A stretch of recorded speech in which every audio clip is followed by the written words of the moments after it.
we're ready to attack the mattress, bed frame, and box springs. Now, in residential accounts or apartment house complexes, the pest management firm often wants the tenant or the owner to take off all the linen, all the bedding, and put it in a bag and then take it to the laundromat and clean it up with hot water, soap, and then through the hot cycle for the dry. But in a location like this, you're going to be stripping this all off, putting it in a bag, and then the hotel will clean it. Some firms want to do everything. Some firms, they want the tenant to do it, so that's a personal preference. So let's get going. Now we're right at the bed, and the actual mattress, the bed bugs may have difficulty hiding because the sheets are changed very often, but the headboard is not. This has to be removed. Even if it's bolted, you have to unbolt it.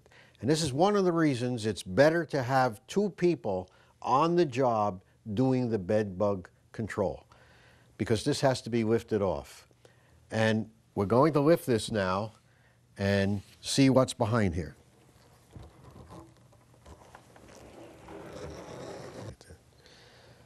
In an actual treatment, we would put this on the floor rather than on the bed.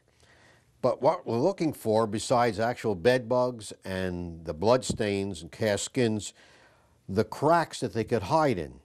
And this one has long grooves the entire way in both directions.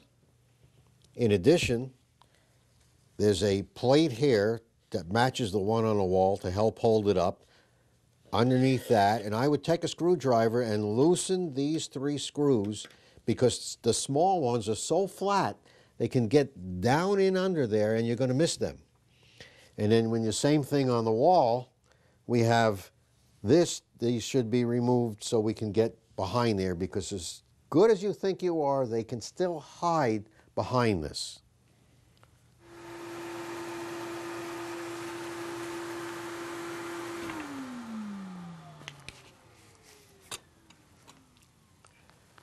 We're working on the mattress, obviously, and if the numbers are high in the bed bugs, we use a vacuum cleaner, like a little Hummer that's got a HEPA filter on it for safety, so you don't blow the cast skins back into the air to cause asthmatic attacks. And it takes time to do this mattress, both sides. If there were buttons on here, we would have to do around each button. When we're finished with that, we're going to take a hypoallergenic mattress cover and put it around the entire thing and seal it in. Now let's look at the box spring. We're now looking at the back of the box spring. In this case, it's stapled shut. No excuse. You must take the back off. Now, the inside, if it's heavy with bed bugs, you start by vacuuming.